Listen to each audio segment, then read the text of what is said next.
저희 교회에 말씀하신 초심으로 돌아가라. 1년 된 교회. 그 주신 말씀에 이제 마지막 말씀. 오늘 이제 7번째 초심으로 돌아가라 마지막 말씀을 저희가 은혜 받고 다음 주부터는 이제 요한복음. 요한복음의 말씀의 은혜를 받고자 합니다. 주님께서 저희들에게 돌아가라 1년 된 교회로 존재의 초심, 신앙의 초심, 비전의 초심, 그리고 수직적 관계의 초심, 수평적 관계의 초심, 그리고 지난주에 영성의 초심, 순종, 그리고 오늘 영성의 초심 두 번째로 감사에 대해서 주님의 은혜를 받고자 합니다. 요즘 제가 개인적으로 이렇게 뉴스를 접하면서요, 가장 마음 아픈 것, 뉴스를 접하면서 가장 마음 아픈 것 중에 하나가 건물 붕괴 사고입니다. 연이어 일어나고 있는 아파트 공사 현장 붕괴 사고로 인해서요, 많은 사람이 다치고 죽어간다는 그 소식을 접할 때마다 가슴이 너무 아픕니다. 선진국 대한민국 내에서, 그죠?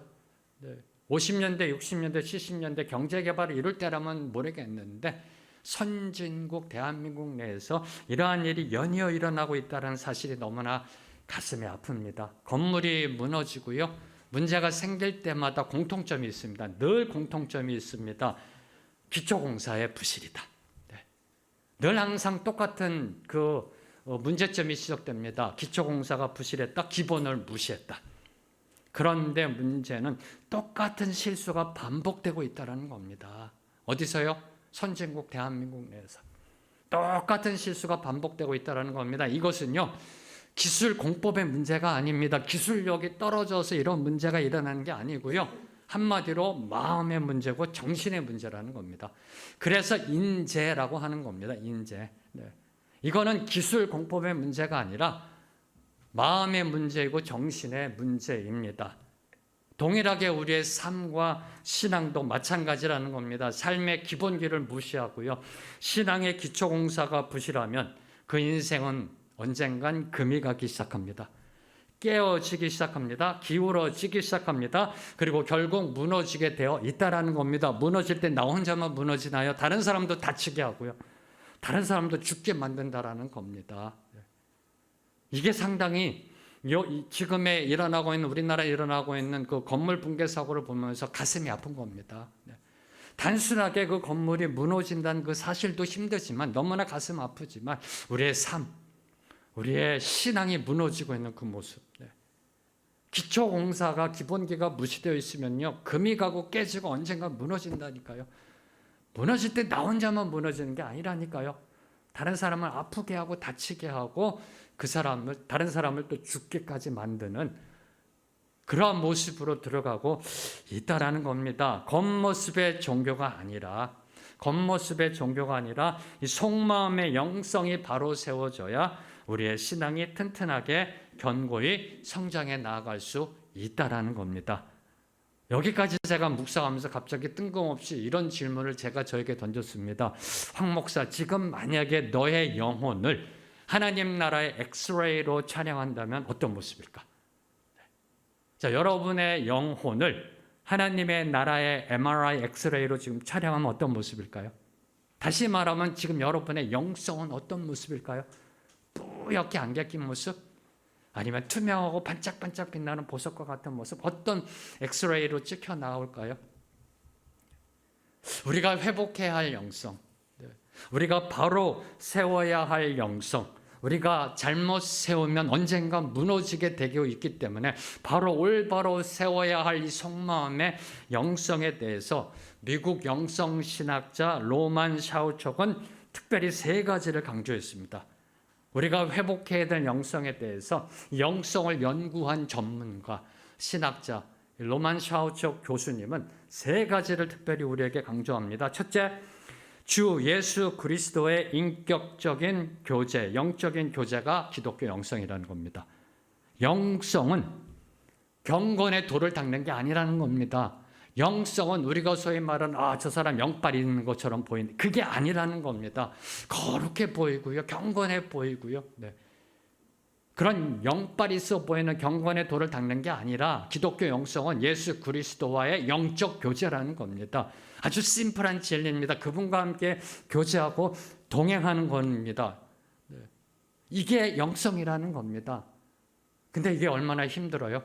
그죠? 주님과 함께 동행한다는 것이 얼마나 힘들어요. 여러분은 별로 안 힘드실는지 모르지만 저는 부족해서 너무나 힘이 듭니다.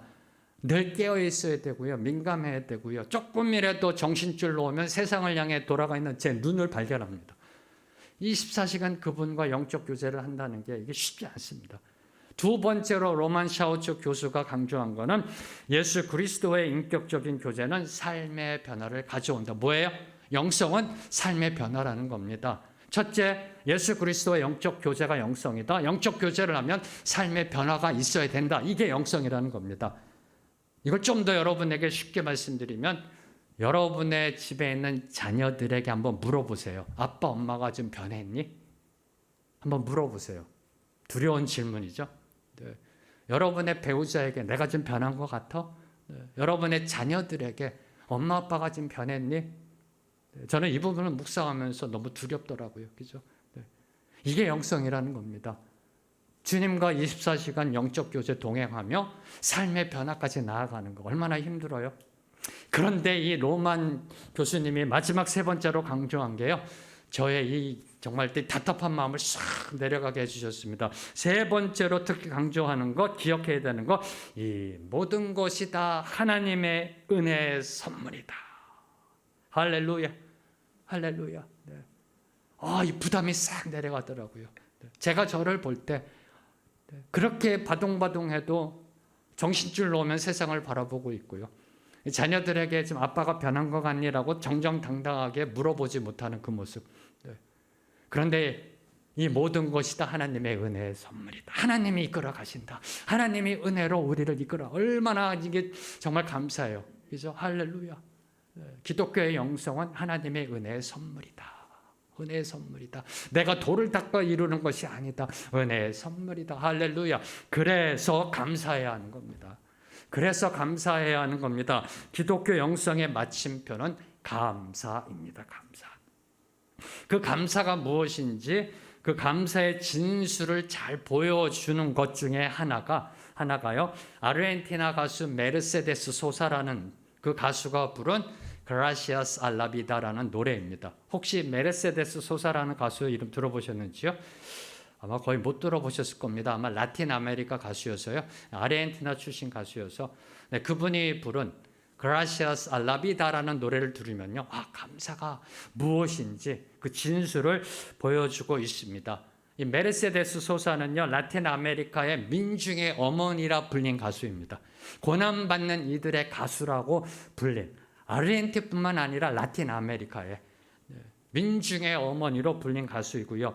캐톨릭 신자인 그녀는 1970년대 후반 이 아르헨티나의 군부 정권과 맞서 싸워 투쟁하다가 국외로 추방되어 오랜 망명 생활을 한 민주화 운동권 가수입니다. 우리나라로 말하면 70년대, 80년대 군부 독재에 맞서 싸웠던 그런 민주화 운동권 가수라는 겁니다. 그런데 그녀가 부른 그라시아스 알라비다, 라비다 인생이란 뜻이고요. 그라시아스 감사, 생애 감사해로 번역된 그러한 노래를 이렇게 들어보면 나중에 한번 여러분이 인터넷 들어가서 한번 들어보세요. 그 영혼이 실려 있고요. 그 노래를 보면 그 가사를 보면 우리나라 민주화 운동의 노래, 5월 항쟁의 노래, 저도 이 대학교 다닐 때 불렀던 금남노예 이런 노래와 차원이 다릅니다. 차원이 다릅니다. 세팅과 상황은 같은데 차원이 다른 노래를 불렀던 가수입니다. 암울한 시대 속에서요. 군부 독재 속에서 암울한 시대 속에 고난과 핍박이 주어지는 그런 가운데서 사람이 가질 수 있는 악에 대한 분노와 적개심이 없다라는 겁니다. 악인이 아니라 악 자체에 대한. 군부 독재 시절에서 사람이 죽어나가고 고문당하고요. 옆에 있던 친구가 사라지고요. 정부에 대해서 한마디 잘못했다고 끌려가고요. 이런 암울한 시대 속에서 고난받고 탄압받고 그런 가운데서 사람이 갖게 되는 정말 그 가질 수 있는 악에 대한 적개심 또는 분노가 없습니다. 오히려 인생에 주어진 모든 것에 대해서 감사하고 예찬하는 내용으로 가득 차 있다는 겁니다. 경이로우기까지 합니다. 왜요? 이 세팅을 아니까.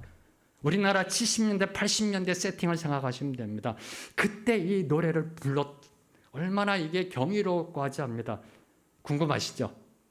PPT 한번 보여주실래요? 네, 이렇게 시작합니다. 생애 감사해.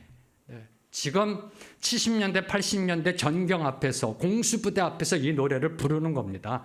생애 감사해 내게 많은 걸 주어서 눈을 뜨면 흰 것과 검은 것, 높은 밤하늘을 수놓은 별들, 그리고 군중 속에서 내 사랑하는 사람을 온전히 알아보는 샛별 같은 눈을 주어서 감사하다는 겁니다. 볼 수 있어서 감사하다는 겁니다. 생애 감사해 내게 많은 걸 주어서 귀뚜라미 소리, 새소리, 망치 소리, 기계 소리, 개 짖는 소리, 소나기 소리, 그리고 사랑하는 이의 부드러운 목소리를 밤낮으로 들을 수 있는 귀를 주어서 감사하다는 겁니다. 생애 감사에 내게 많은 걸 주어서 소리와 글자를 주어 그것들로 단어들은 생각하고 말할 수 있게 해주어서 엄마, 친구, 형제자매, 그리고 사랑하는 영혼의 길을 비추는 빛 같은 말들을 하게 해주셔서 감사하다는 겁니다. 그리고 이 노래는 계속해서 이어집니다.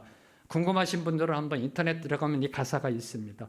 이게 어디서 부른 거라고요? 지금 전경 앞에서, 공수부대 앞에서 군부 독재 타도를 외치는 그 앞에서 이 노래가 울려 퍼지고 있는 겁니다. 이게 힘입니다. 이게 힘입니다. 네.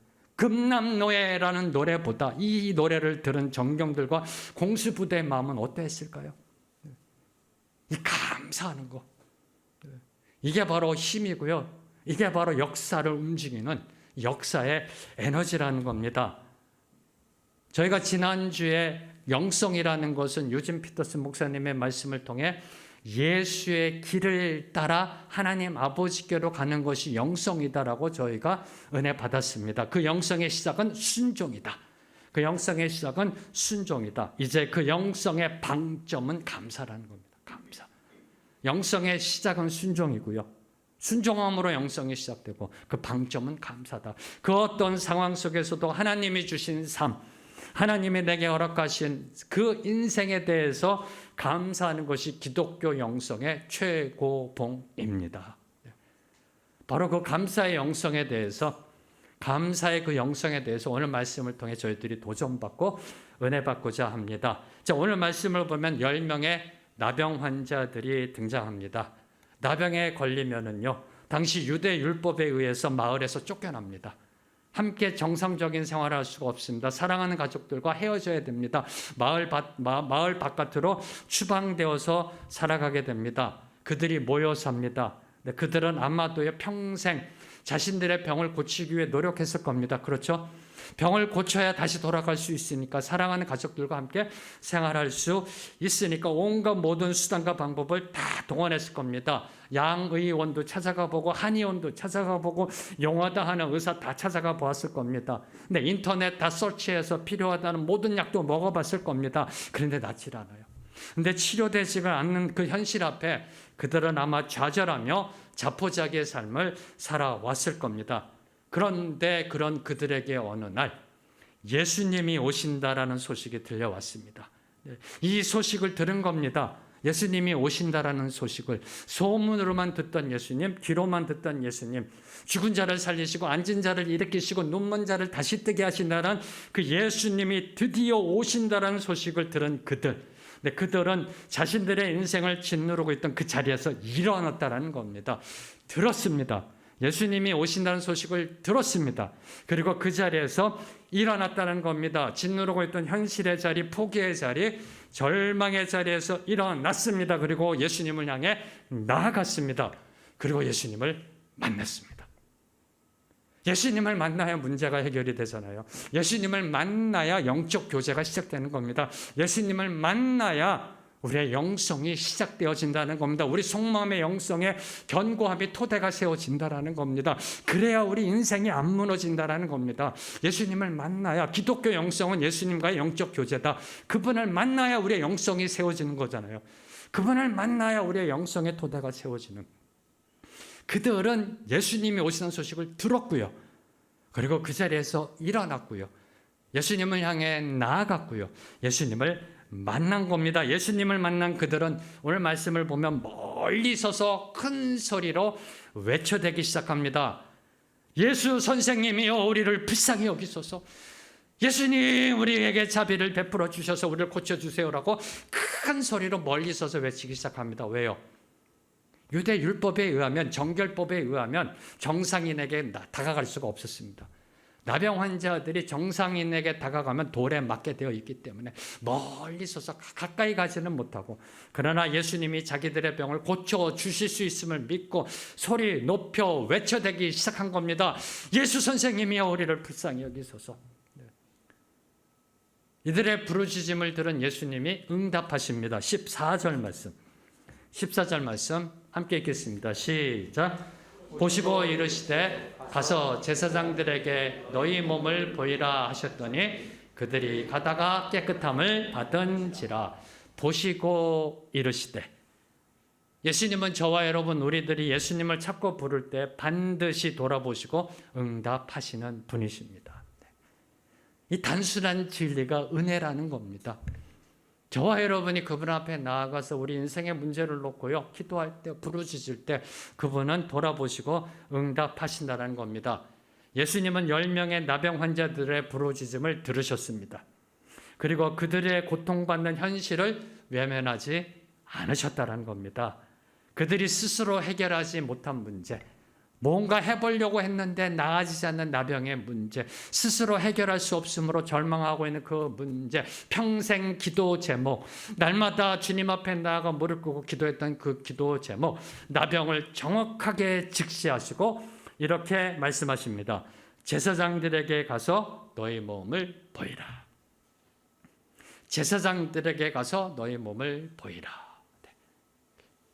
그럼 왜 예수님은 제사장들에게 가서 몸을 보이라고 하신 것일까요? 아니, 예수님이 좀 이렇게 말씀해 주시면 안 되나요?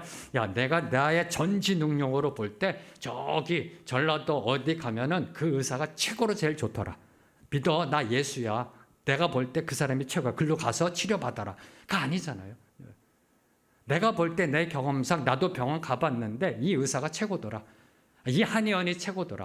여기 한번 가봐. 가 아니라 제사장들에게 가서 내 몸을 보이라. 제사장들에게 가서 내 몸을 보이라. 왜 그렇게 말씀하셨던 것일까요?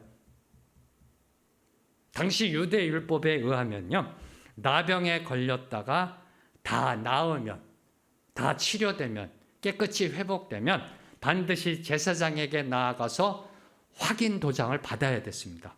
다 나았다라는 확인을 받아야, 그래야 마을로 들어갈 수가 있습니다. 그래야 다시 가정의 품으로 돌아갈 수가 있습니다. 그래야 다시 정상적인 생활을 살 수가 있었던 겁니다. 그래서 예수님은 그 율법대로 10명의 나병 환자들을 향해 제사장들에게 나아가 몸을 보이라라고 말씀하신 겁니다. 그런데 한 가지 좀 이상한 거 발견하셨는지요? 좀 이상하잖아요.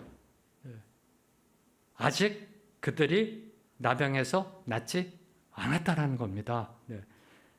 병이 나아야 제사장에게 나아가서 보이는데 10명의 나병 환자들이 아직 낫지 않았는데 제사장들에게 나아가 몸을 보이란 예수님의 말씀, 아직 병이 낫지도 않았는데 마을에 들어가면 어떻게 돼요? 돌에 맞게 되어 있다니까요.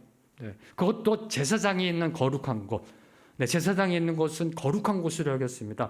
그곳으로 나아가다가는 돌에 맞아 죽을 수도 있는 위험을 감수해야 했던 겁니다.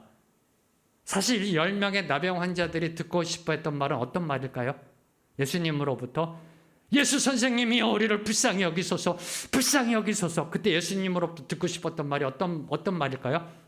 너희 병이 나아도다. 이걸 듣고 싶었던 거 아닐까요? 아니, 저와 여러분이 듣고 싶은 말, 이런 말이 아닐런지요? 주님께 부르짖습니다. 울부짖습니다. 주님 긍휼을 베푸소서, 주님 고쳐주세요. 그때 예수님이 너희 병이 나아도다. 이 말을 듣고 싶었던 거 아닐런지요? 그러나 예수님은 너희 병이 나았다가 아니라 가서 제사장들에게 내 몸을 보이라 라고 말씀하셨습니다. 왜요? 왜 예수님은 아직 낫지도 않았는데, 나병에서 낫지도 않았는데 제사장에게 나아가라고 하셨던 것일까요? 이에 대해서 구약의 말씀을 보면요. 구약의 말씀을 보면 나병에 걸렸던 한 사람의 이야기가 나옵니다. 구약 성경에 보면 그 당시 이스라엘과 적대 관계에 있었던 그 아람 군대의 군대 장관, 국방부 장관이었던 나아만이라는 사람이 나병에 걸려 있었습니다. 오랫동안 나병으로 고생하던 이 나아만 장군은요, 어느 날 전쟁 포로로 잡아온 이스라엘 그 여자 하녀, 그의 말을 듣고 선지자 엘리사를 찾아갑니다. 당시 적국이었던, 서로 전쟁하던 적국이었던 그 이스라엘로 들어가기 위해서 아람 왕의 친서를 받아 이스라엘의 국경을 넘어 선지자 엘리사를 찾아갑니다. 10명의 나병 환자들이 예수님이 오신다라는 소식을 듣고 그 자리에서 일어났던 것처럼 나아만 장군이 선지자 엘리사, 하나님의 선지자 있다는 소식을 듣고 그 자리에서 일어나 갈급한 심령으로 적국이었던 이스라엘의 국경을 넘어 선지자 엘리사에게 나아갔던 겁니다. 그런데 선지자 엘리사는 코빼기도 안 보이고 요단강에 가서 7번 씻어라 처방전 하나, 그것도 하인을 통해서 전달합니다. 성경에 보면은 나아만 장군이요, 엘리사가 나와서 안수기도도 해주고 전능하신 하나님의 이름으로 성령 집회도 열어줄 거를 기대했던 겁니다. 그래야 나을 걸로. 그런데 달랑 요단강에 가서 7번 씻어라 처방전 하나 딱 주고요, 상당히 불쾌했습니다. 화가 났습니다. 그래서 돌아가려고 합니다. 근데 주위의 조언을 듣고 요단강에 가서 몸을 씻습니다. 자, 여러분이 나아만 장군이라고 한번 생각해 보세요. 한 번 들어갔다 나옵니다. 2번 들어갔다 나옵니다. 3번 들어갔다 나옵니다. 변화가 없어요. 조금 발가락부터 뭔가 변화가 있어야 되잖아요. 4번 들어갔다 나오면 좀 여기 아래 여기 다리 부분은 좀 낫고, 5번 들어갔다 나오면 이제 손들이 낫고, 6번 들어갔다 나오면 이제 얼굴 부분이 낫고, 7번 들어갔다 나오면 다 낫고, 이래야 되는데 5번, 6번 들어갔다 나오는데도 아무런 변화가 없어요. 여러분 같으면 어떡하시겠어요? 아마 그런 생각 들지 않겠어요? 야, 이거 사기당했다. 야, 이거 너 무슨 선지자한테 사기당한 거 아니야? 이런 생각 들지 않겠어요? 근데 나아만 장군은 그 처방전대로 7번 몸을 닦고 담았다 나오니까 어떤 일이 일어났습니까? 나병이 치유되는. 예수님이 너희 몸을 제사장에게 보이라 뭘 요구하신 건가요? 순종. 오늘 말씀 속 10명의 나병 환자들도 순종합니다. 나아만 장군처럼 순종합니다. 마을로 들어갑니다. 근데 더 놀라운 것은 단 한 사람도 빠짐없이 예수님의 말씀에 즉각 행동했다는 겁니다. 이게 놀라운 겁니다. 자, 10명이 있습니다. 예수님이 가서 너희 몸을 제사장에게 보여라. 그 중에 한 명이라도 이렇게 얘기할 수 있지 않을까요? 야, 낫지도 않았는데 들어가면 돌 맞아. 오늘 예수님이 조금 영빨이 이상한가 봐. 내일 다시 가서 여쭤보자. 이렇게 얘기할 수 있는 거 아닌가요? 좀 더 우리 기도해 보자. 아니, 우리 낫지도 않았어. 낫지도 않았는데 어떻게 제사장한테 가니? 이런 의심, 회의감 이런 것들이 전혀 없었다라는 겁니다. 오늘 말씀을 보면은 10명의 나병 환자들이 예수님의 말씀에 아직 병이 낫지도 않았는데 순종합니다. 행동합니다. 할렐루야. 이런 10명만 있으면요, 이 나라를 뒤집어 버리는 교회가 생길 것 같아요. 안 그런가요? 이런 10명과 함께 개척교회 하면요, 이 사회가 변화될 것 같아요. 아닌가요? 반응을 해주셔야 제가 그 다음 설교로 넘어가는데, 그 교회가 바로 우리 생명의 길 교회랍니다. 얼마나 감사한지요. 그런 10명의 순종하는 사람들이 모인 곳이 바로 이 생명의 길 교회라는 겁니다. 할렐루야. 그대로 마을로 들어갔던 돌에 맞아 죽을 수도 있는 그 위험을 무릅쓰고 예수님의 말씀에 순종하였습니다. 아직 낫지도 않았는데 순종하며 들어갑니다. 목숨 건 순종입니다. 돌에 맞아 죽을 수도 있는 목숨 건 순종이고요, 인생을 올인한 순종입니다. 바로 이런 순종이 놀라운 기적을 만들어내는 겁니다. 14절, 그들이 가다가 깨끗함을 받은지라. 할렐루야. 그들이 가다가 깨끗함을 받은지라. 이런 순종 뒤에는 더 이상 물러날 곳이 없다는 절박함이 있었던 겁니다. 신앙의 절박함이 있었던 겁니다. 내가 인간적으로 모든 걸 다 해봤거든요. 다 해봤는데 안 되거든요. 이제 남은 건 딱 하나, 예수 그리스도. 이 절박함이 있는 겁니다. 이건 놓치면 난 죽는다. 이 절박함이 있었고 그 절박함의 갈급함이 목숨 건 순종을 만들어냈던 겁니다. 하나님의 말씀에 순종하면 반드시 삶의 이적은 나타나게 되어 있습니다. 주님의 섭리는 임하게 되어 있습니다. 하나님의 말씀대로 순종하며 나아갈 때 삶의 변화가 있고요. 주님의 섭리가 임하게 되어 있습니다. 그래서 성경은 선포합니다. 순종이 제사보다 낫다. 순종이 공적 예배보다 낫다라는 겁니다. 여기까지가 지난주 말씀입니다. 그렇죠?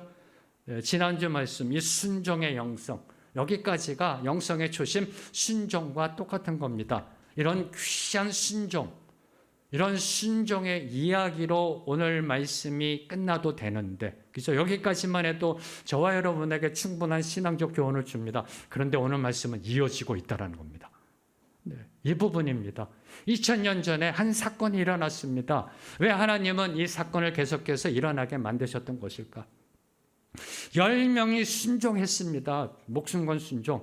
여기서 이 이야기가 끝나도 하나님 나라를 보여주는데 충분한데 왜 오늘 말씀은 이어지고 있는 것인가? 15절과 16절 말씀, 두 구절 말씀 함께 읽겠습니다. 시작.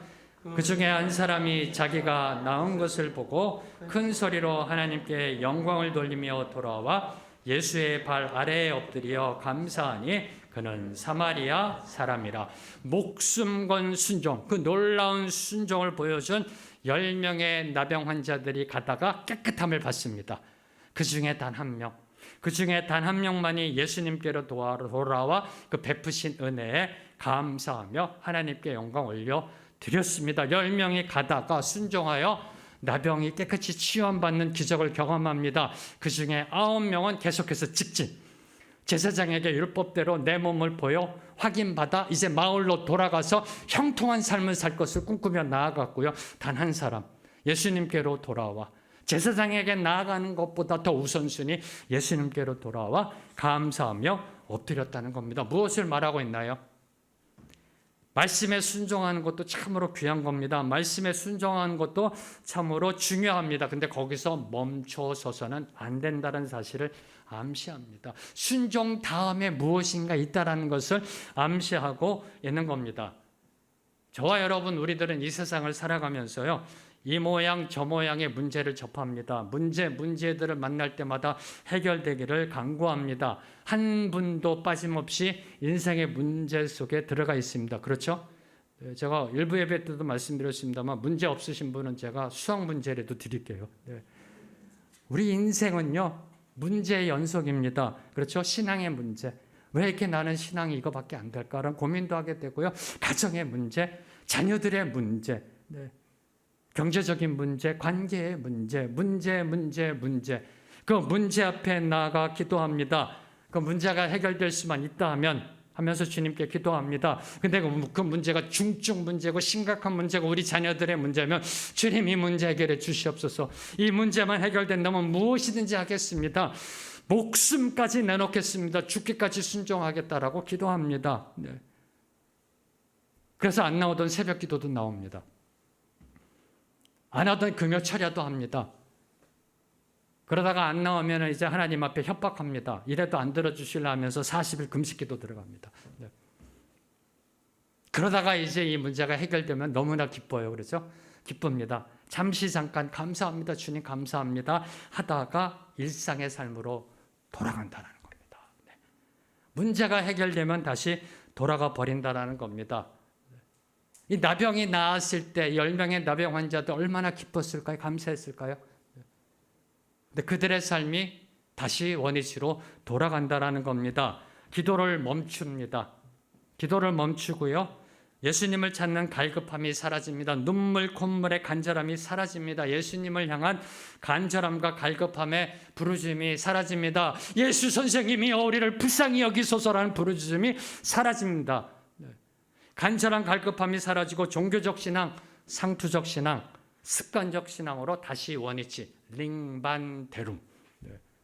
왜 그럴까요? 하나님의 말씀에 순종해서 나병이 치유되는 기적을 경험했습니다. 근데 왜 그럴까요? 왜 다시 원위치? 왜 링반데룸? 이에 대해서 오늘 말씀을 통해 두 가지의 원인에 대해 우리가 도전받고자 합니다. 첫 번째로 순종의 목적이 나병을 고치는 데 있었기 때문에. 순종의 목적이, 순종한 이유가 나병을 고치는 데 있었기 때문에 늘 항상 신앙이 제자리로 돌아간다는 겁니다. 교회 다니는 이유가, 예수 믿는 이유가 나 잘 되고 내 자녀 성공하고 출세하고 내 가정 행복함에 있기 때문에, 그렇기 때문에 우리를 인정해 줄 제사장 앞으로만 나아가는 겁니다. 그런 제사장을 찾아 헤매는 겁니다. 예수님께로 돌아와 무릎 꿇고 감사하지 못하고요. 제사장 나를 인정해 주고 내가 이제 형통한 삶을 살 수 있게 확인도장 찍어줄 사람, 그 사람을 찾아 나아간다라는 겁니다. 사실 우리 인간은 본질적으로 근본적으로 무언가를 욕구하는 존재입니다. 그렇죠? 배고프면 어떠세요? 먹고 싶습니다. 졸리면 어떠세요? 자고 싶습니다. 아프면 어떠세요? 낫고 싶습니다. 이런 생태적인 욕구뿐만 아니라 일터에서, 직장에서 남들보다 더 성공하고 출세하고 싶습니다.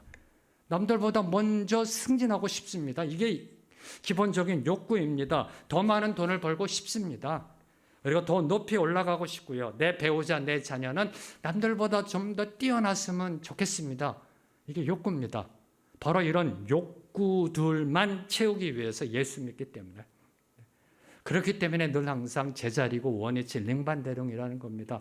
제가 몇 번 강조했습니다마는 우리나라 통계 자료를 보면 우리나라 기독교인 중에 60에서 70%가 건강, 성공, 출세, 마음의 평안만을 얻기 위한 현세지향적이고 기복적인 신앙을 갖고 교회에 다닌다라고.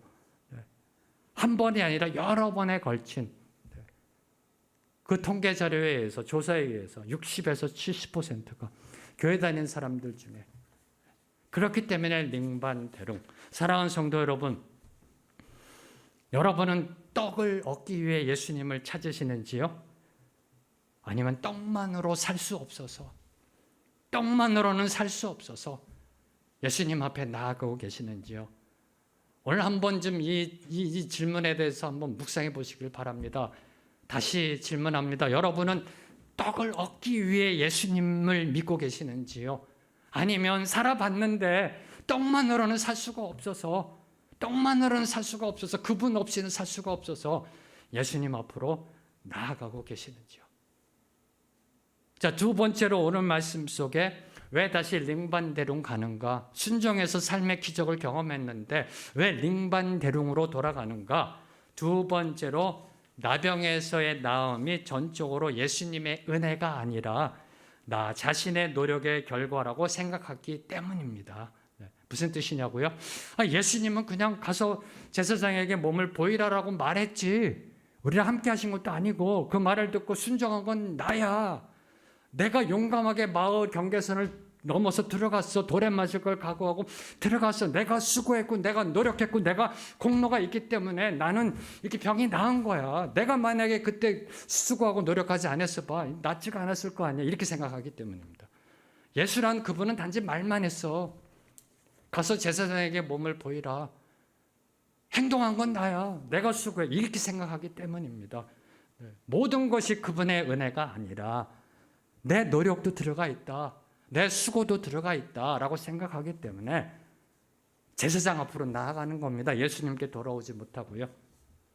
오래전에 제가 싱가포르에서 성도로 신앙생활 할 때요, 그때 정말 교회 열심히 섬겼습니다. 30대 남선교회 회장으로도 뽑히고요. 자랑 아닙니다. 뽑히고 뭐 재정으로도 섬기고, 재정 아무나 안 맡기거든요, 교회에서. 재정으로도 섬기고, 선교도 섬기고, 성가대로도 섬기고요. 정말 열심히 섬겼습니다. 물질로도 섬겼습니다. 정말 무명으로. 목사님은 다 알고 계시더라고요. 섬겼습니다.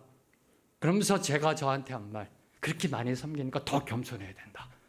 더 겸손해야 된다. 요만큼이라도 교만해서는 안 된다. 말 한마디라도 겸손하자고 했었습니다. 근데 이걸 나중에 제가 회개했습니다. 왜요? 에베소서 2장 8절과 9절 말씀.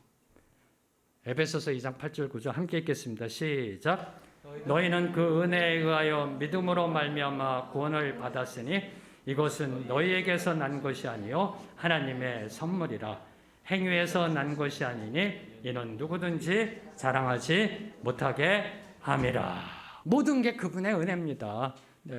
내가 뭘 해서 겸손해야 되는 게 아니라 저희는 그분의 받은 은혜 너무 감사해서 엎드려야 된다라는 겁니다. 이걸 깨닫고 회개한 겁니다. 내가 교회를 열심히 섬기기 때문에, 내가 많은 헌금으로 교회를 섬겼기 때문에 야, 겸손해야 돼. 이게 아니라는 겁니다. 모든 것이 그분의 은혜라는 겁니다. 나의 나된 것 그분의 은혜라는 겁니다. 이게 뼛속까지 느껴질 때, 이게 뼛속까지 느껴질 때 그때 저절로 나오는 것이 범사의 감사입니다. 범사의 감사. 모든 것이 그분의 은혜다. 모든 것이 그분의 은혜다. 교회를 섬길 수 있는 것도 그분의 은혜다. 나 같은 것 사용하시는 것도 그분의 은혜다. 뼛속까지 느껴질 때 그때 나오는 것이 범사의 감사입니다. 범사의 감사가 없으면 우리의 신앙은 늘 항상 제자리입니다. 감사가 없으면요, 늘 항상 제자리입니다. 문제 만나고 시련과 고난 앞에서는 나아갑니다. 하나님 앞에 나아갑니다. 예수 선생님이 우리를 불쌍히 여기셔서 그러다가 문제가 해결되면 다시 원이지.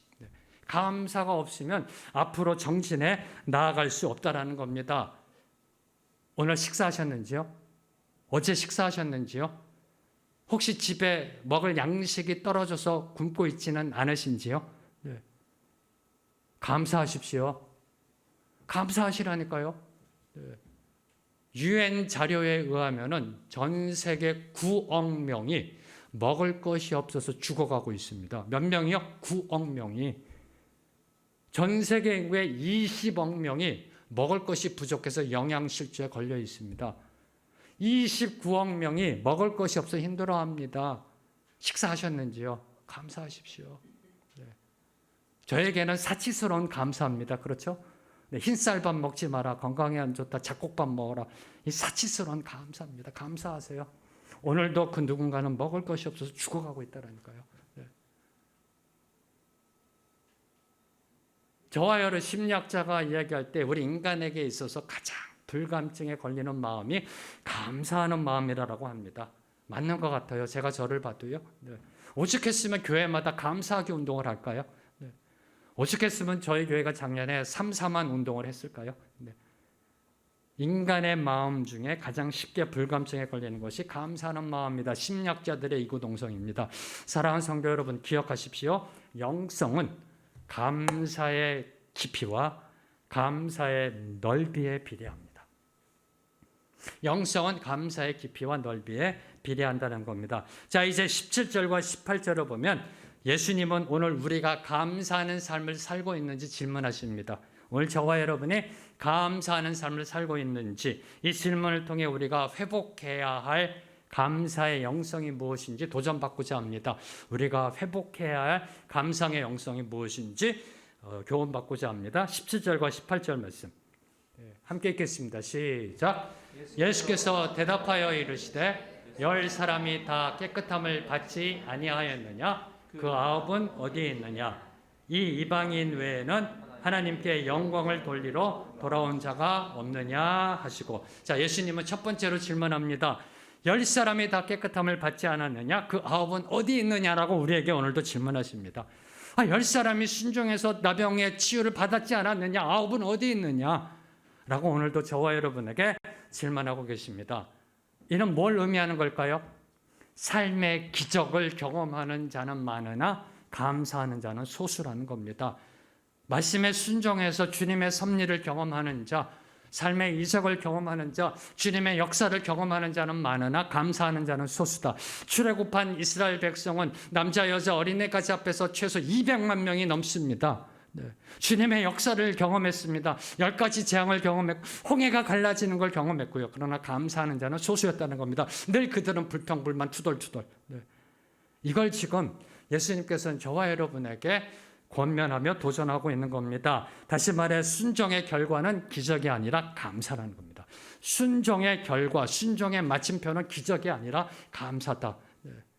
여러분이 여러분의 문제 해결을 위해 기도하잖아요. 그럼 말씀대로 순종하잖아요. 그 마침표가 기적이 일어나는 것이 아니라 감사하는 겁니다. 기적은 신앙의 본질이 아닙니다. 기적은 신앙의 본질이 아닙니다. 예수님 당시 오병이의 기적, 질병 치유의 기적, 심지어 죽은 자가 다시 살아나는 기적을 본 많은 사람들이 예수님이 십자가에 달리실 때 그들이 뭐라고 외쳤나요? Crucify him! 십자가에 못 박아라, 십자가에 못 박아라. 누가요? 오병이의 기적을 경험했던 사람들이, 죽은 자가 일어난 걸 경험했던 사람들이. 기적은 신앙의 본질이 아니라는 겁니다. 진정한 감사는 일어난 기적을 향한 것이 아니라는 겁니다. 진정한 감사는 일어난 결과를 향한 것이 아니라 그 기적을 베푸시는 하나님, 그 하나님을 향한 것이 감사가 되어야 된다는 겁니다. 그래서 18절에서 예수님은 두 번째로 질문하십니다. 이 이방인 외에는 하나님께 영광을 돌리러 돌아온 자가 없느냐? 오늘도 질문하십니다. 이 이방인 외에는 하나님께 영광을 돌리러 돌아온 자가 없느냐라고 질문하고 계십니다. 뭘 의미할까요?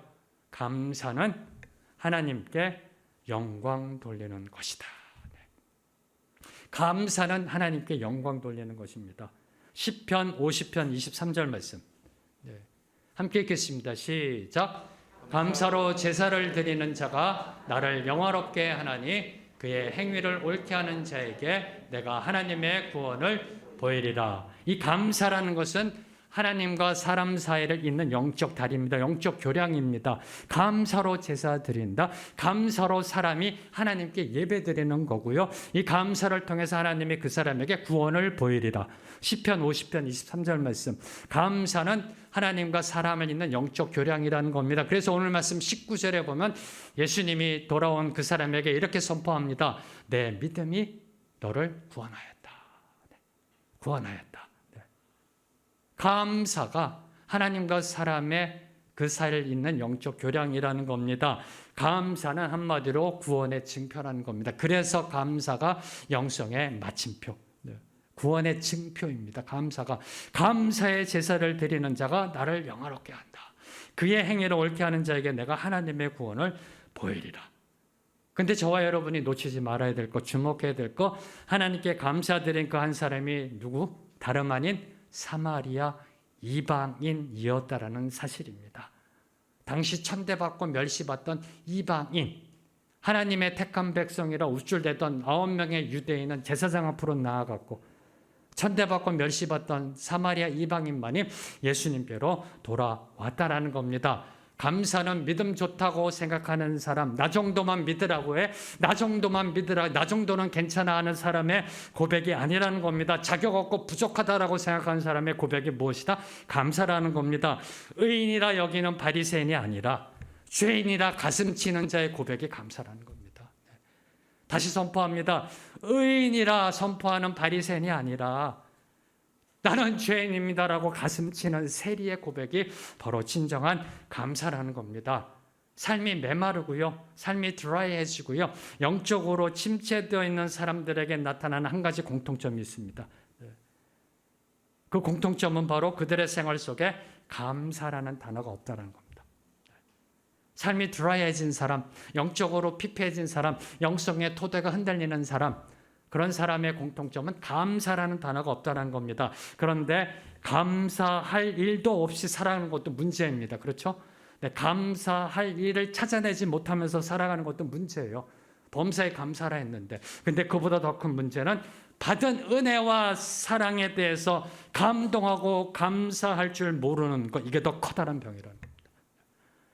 하루하루 살아가면서 감사할 것을 못 찾는 것보다 받은 사랑과 은혜에 대해서 감동하지 못하는 것, 감사하지 못하는 것이 더 커다란 병입니다. 사랑하는 성도 여러분, 여러분은 지금 여러분을 위해 십자가에서 죽으신 그 예수 그리스도의 은혜 얼마나 감사하고 계시는지요. 하나님이 확증하신 그 사랑, 그 사랑에 대해서 얼마나 감사하고 계시는지요. 받은 은혜, 사랑에 대해서 얼마나 감사하고 계시는지요. 오늘 말씀을 맺겠습니다. 진정한 순종은요, 감사와 함께 나타난다는 겁니다. 감사가 없는 순종은 미완성이라는 겁니다. 순종과 감사는 동전의 양면입니다. 영성의 시작은 순종입니다. 그 영성의 방점은 감사라는 겁니다. 순종할 때 기적, 하나님의 섭리가 일어나게 되어 있고요. 그 기적은 감사할 때 완성된다라는 겁니다. 그 감사는 나를 향한 주님의 은혜, 주님의 사랑이 뼛속까지 느껴질 때 저절로 나오는 영성이다. 그분의 사랑에 반응하는 것이 그 감사라는 겁니다. 하루하루가 기적이고요. 아침에 일어날 때마다 새로운 아침을 주셔서 감사합니다라고 고백하는 자가 진정한 행복자의 삶이라는 겁니다.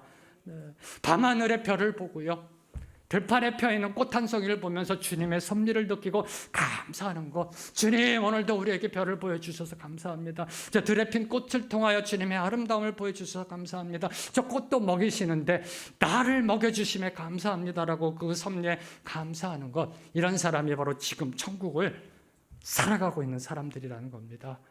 사랑하는 성도 여러분, 저와 여러분은 이미 천국을 소유한 자입니다. 천국을 우리에게 주셨습니다. 천국을 소유한 자답게요, 그 행복자답게 이제 기쁨으로 감사를 외치며 살아가게 되기를 선포합니다. 감사하십시오. 기쁨으로 감사를 선포하세요. 우리가 보는 것에 감사하고요, 우리가 들을 수 있는 것에 감사하는 그런 감사의 마음으로 오늘 우리에게 주신 찬양을 함께 부르기를 소망합니다. 특별히 제가 오늘 찬양을 선택하게 된 것은 2절입니다. 2절의 가사를 보면 이렇게 되어 있습니다. 주의 말씀 주시고 우리 감사드리네. 주의 날개의 그늘 및 우리 피난처 되네. 주의 길 따르며 우리 주께 순종해. 모든 상황 속에서도 찬양의 제사 드리네. 네. 순종하며 찬양의 제사, 감사의 제사로 나아가는 우리 모두가 되길 소망하며 함께 찬양하시겠습니다.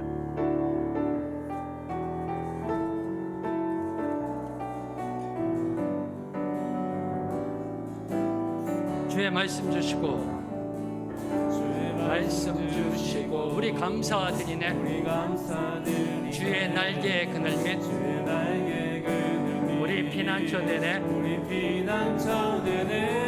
주의 길을 따르며 우리 주께 순종해. 모든 상황 속에서도 찬양의 제사 드리네. 찬양의 제사 드리며 찬양의 제사 드리며 성소로 들어갑니다.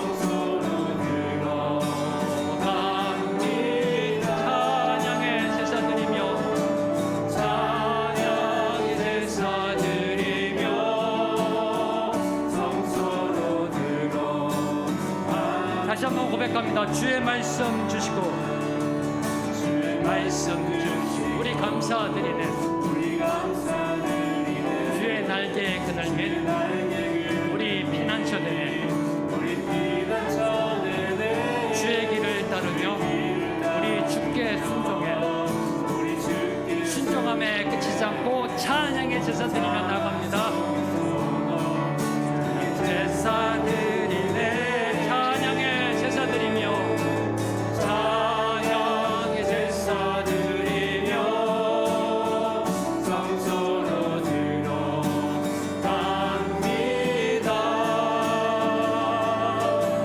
찬양의 제사 드리며 성소로 들어갑니다. 우리 모두 주님께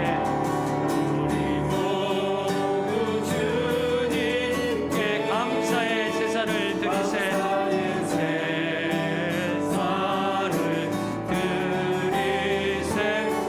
우리 모두 주님께 기쁨의 제사들. 우리 모두 주님께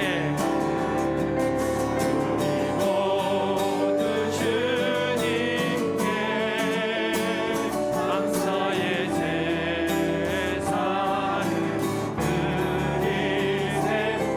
우리 모두 주님께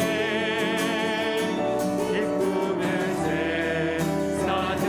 다시 복음 앞에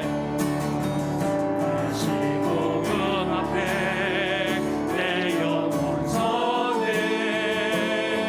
주님 만난 그때 나 다시 돌아가 주님께 예배드리며 다시 십자가의 길 걸으리. 다시 복음 앞에 내 영혼 선해.